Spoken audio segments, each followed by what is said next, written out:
And welcome back to another video on the Football Zone and to a weekend previewing Premier League and Championship action and FA Cup action. It's a bit of a funny weekend because of course Easter weekend, you've got Championship action on Good Friday and Easter Monday. We'll just do the Good Friday one and Premier League and FA Cup for the weekend, but getting straight into the Premier League action and starting off on Saturday, and an interesting one, Manchester United taking on Norwich. And you do feel like this is an absolute must win for Manchester United. Norwich did get a win last time, but they're still pretty much down. United, to keep their slim hopes alive, have to win this, and I think they will. I'm going to say 2-0.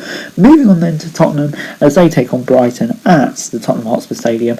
And Tottenham, they're absolutely flying at the moment, aren't they? Really clicking at the moment, which is obviously great to see. And all of a sudden they're looking in a decent position to get into the Champions League, aren't they? And for Brighton, they were a 2-1 win away at the Emirates last time out against having been in poor form before that. That will give them a lot of confidence. They'll come into this one confidence. But you still have to back Spurs on current form here, definitely. I'll say 2-0. Moving on then to another big game in a race for the Champions League, and that's Southampton taking on Arsenal. Southampton obviously on a really bad run of form at the moment. Losing 6-0 to Chelsea last time out, and struggling a bit. And then you've got Arsenal who've lost 2 in a row after it all looking so good for them. They need to bounce back as soon as possible. 2 winnable games as well. And against Southampton side who are really off form at the moment, they couldn't have a better opportunity, but Southampton want to come out fighting and correct that result. So it will be an intriguing game, that's for sure. But I just fancy Arsenal to pick up the win here and get back on track. I'm going to say 2-0 to the Gooners. Moving on then, Watford take on Brentford at Vicarage Road. And Watford, you'd probably say that 3-0 loss to Leeds last night kind of was the nail in the coffin, which is a bit of a shame, but it's looking unlikely now. But Brentford on an incredible run of form, 2 wins since the break against West Ham and Chelsea, so fair play to them. They're not in any relegation danger anymore. They're on a great little run, and I think they'll be coming to this one with confidence they can extend it, but Watford know this is probably their last chance, so they'll go for it. Brentford will go for it, and I think it will end up with the 2 teams evening each other out. I'll say 1-1. Moving on then to Newcastle taking on Leicester at St James's Park, and this is an intriguing one. Newcastle come into this one off the back of a 1-0 win over Wolves. After 3 losses in the trot, that wouldn't be much appreciated. And Leicester on a decent little run at the moment as well. 2-1 win over Crystal Palace last time out in the league. They'll come into this one full of confidence as well, as they're looking to cement their place in the top half, which they should be able to do. On the whole, I'm going to say 1-1 for this one. I think it will be a close game between 2 evenly matched sides. The other game on Sunday in the Premier League is West Ham taking on Burnley, and West Ham, their European hopes are kind of fading away at the moment, it has to be said, so they do need a win here just to get back on track. It'll be interesting to see if they can do it, because of course Burnley need a win, and that 2-0 defeat to Norwich last night would have been so bitterly disappointing when it looked like they were getting back on track with that crucial win over Everton. So Burnley need a result here, West Ham need a result here, but you just feel like West Ham at home, probably the best team at the moment. You've got to say them for the win here more than likely, so I'll say 2-0 to West Ham.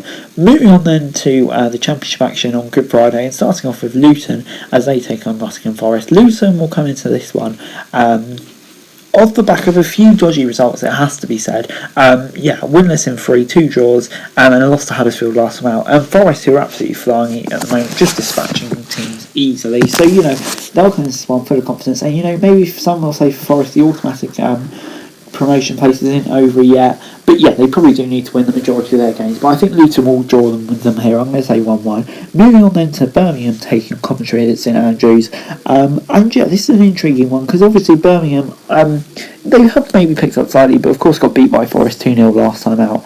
And Coventry picking up an incredible 3-1 win away at Fulham last time out. I'm not sure how many people saw that coming, because I definitely didn't. I think both teams will come into this one with relative amount of confidence. Coventry unlikely to get in the playoffs now, to be honest. Birmingham just hanging around in mid-table, but I think the 2 teams will kind of even each other out here. I'm going to say 1-1. Moving on then to Bournemouth as they host Middlesbrough at the Vitality Stadium. And this is a big game for both of these sides. Bournemouth obviously stuttering a bit, 1 point from the last 2. Automatic still not guaranteed, but Middlesbrough, they've had 2 losses in a row, and left them outside the playoffs, so they've got work to do if they want to get back in them. It's definitely going to be looking like a close run thing for them, and this is a game that you don't really want to face, but Bournemouth aren't in the best of form, so this is a game for both of these teams about getting back on track, and I just feel like Bournemouth with the home advantage will just about be able to edge it. I'll say 1-0. Moving on then to Hull as they take on Cardiff at the KCOM Stadium, and Hull, a 1-0 win to Borough last night. Not sure how many people saw that coming, but that was a great result for them, and now we're looking to build momentum. And Cardiff after that embarrassing loss to Swansea, they followed up with a win against Reading. So yeah, both teams coming onto this on the back of a win.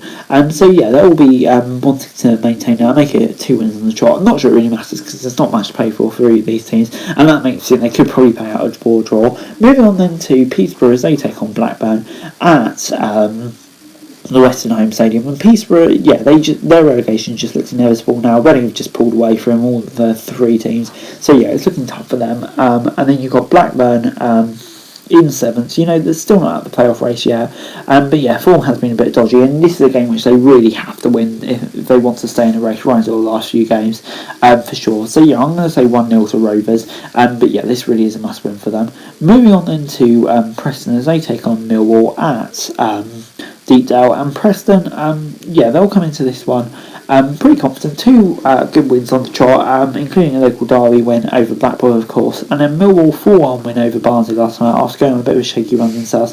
For playoffs, though, yeah, for Millwall it's probably too late now. You never know, but I would say it probably is too late, just because of those last few results. But yeah, this should be quite an evening match game between 2 good-looking sides at the moment. So yeah, I'm going to say draw, but yeah, it's a game which could go either way. Moving on then to Sheffield United as they host Reading at Bramall Lane. And Sheffield United, yeah, I mean, like, they've been okay recently, but the playoffs are still out of their hands, kind of, with Middlesbrough if they win their game in hand. So it's a big game for them. Sheffield United, their playoff place is far from certain, so they need to keep picking up results. So yeah, Reading, they're looking pretty comfortable and can afford a loss here. This is going to be a bit of a free hit for them, but Sheffield United, this is probably a nice win. I think they will get the win. I'm going to say 2-0. Moving on then to Stoke as they take on Bristol City at the Bet365 Stadium. And Stoke, yeah, 3-1 win away at West Brom last time out. 3 wins from the last 4. Funnily enough, their only losses at Reading, which was probably by far the easiest game of that lot. Yeah, it's funny how these things work. And then you've got Bristol City, who aren't in the greatest run of form at the moment, it has to be said. So yeah, Stoke will definitely be fancying their chance to end in Australia strongly under Michael O'Neill and picking up another win here, and I do think they will do it. I'm going to say 1-0. Moving on then to Swansea as they take on Barnsley at the Liberty Stadium. And yes, Swansea, they're on a really, really solid run at the moment, aren't they? 4 wins from the last 5 and drew the other one. So yeah, they're looking really good. But Barnsley, after a little bit of a renaissance recently, their season just kind of seems to have petered out a bit recently, which is so disappointing for them. And they're going to need a massive run of results from the last few to overhaul Reading and Reading to completely stutter. It just seems unlikely at the moment. And I fancy Swansea here to continue their good run of form. I'm going to say 2-0. Moving on then to West Brom as they take on Blackpool at the Hawthorns. And West Brom, yeah, they'll come into this one just inconsistent as ever under Steve Bruce. Thought they were mainly finally getting somewhere after that win over Bournemouth, then they go and lose at home to Stoke. And Blackpool, since the international break, their form hasn't been the best, it has to be said. 2 losses and a draw. So yeah, they'll want to come fighting back here. But yeah, like with West Brom, you just don't know which way it's going to go. But I just fancy them to nick the win here. I'm going to say 1-0. Moving on then to Huddersfield as they take on QPR at the John Smith Stadium. And yeah, Huddersfield will come into this one full of confidence. 2 wins on the trot since the break, and 2 crucial wins for them. But for QPR, yeah, their playoff charges just completely stuttered in recent weeks, and yeah, it kind of seems like the end of the road for them. They're in 11th now, no chance of making it into the playoffs, which is such a shame because they have been on a decent run. But it is what it is for them. And yeah, I'm going to predict a town win here, 1-0 to put them in a really good position. Moving on then to Derby taking on Fulham at Pride Park. And Derby, yeah, I mean, like Barnsley and Peterborough, Reading have just kind of got a march of them in the last few weeks, and it's looking hard for them to stay out now, really hard. And yeah, it's kind of just delaying the inevitable. Fulham really closing in on automatic promotion, etc. being confirmed now. So yeah, they'll be confident of that happening. And yeah, that's it really. You fancy Fulham here, but you never know, Derby can spring a surprise. But yeah, I'm going to say Fulham for the victory. Moving on then to the FA Cup semi-finals, and the first one on Saturday, definitely the biggest one of the two, you'd have to say. Manchester City and Liverpool facing each other for the second time in as many weeks. And yeah, I just can't wait for this one. Maybe we'll get a few changes off the Champions League, both progressing through, and it'll be interesting to see, because if the FA Cup is probably least of the priorities for these teams, but it's still going to be a really interesting game. And at the moment, I just don't see anything to split these two sides, which makes me think it's going to go all the way to penalties. It could be 1-1, 2-2, 3-3, you never know. But I'm going to say random guess City to win. Moving on then to Chelsea v Palace on Sunday, and yeah, you'd expect this to be the much more straightforward game. Chelsea, coming into this one off the back of that Real Madrid game, I'm sure it'll be heartbreaking for them, but they can bounce back and a good chance to get themselves into another final here, which obviously would soften some of the blow, but not really, because after how well they did there. Palace coming into this one on the back of a decent run of form, did lose last time out, but it's a free hit for them. But you fancy Chelsea. I'm going to say 2-0 to the Chelsea. But anyway, guys, that's it for the video. Thanks very much for watching. To like, share, subscribe, make thoughts, comments down below. Follow us to the description for daily football news and subscribe to our channel on stream. I know we greatly appreciate it. Thanks very much for watching. Peace out.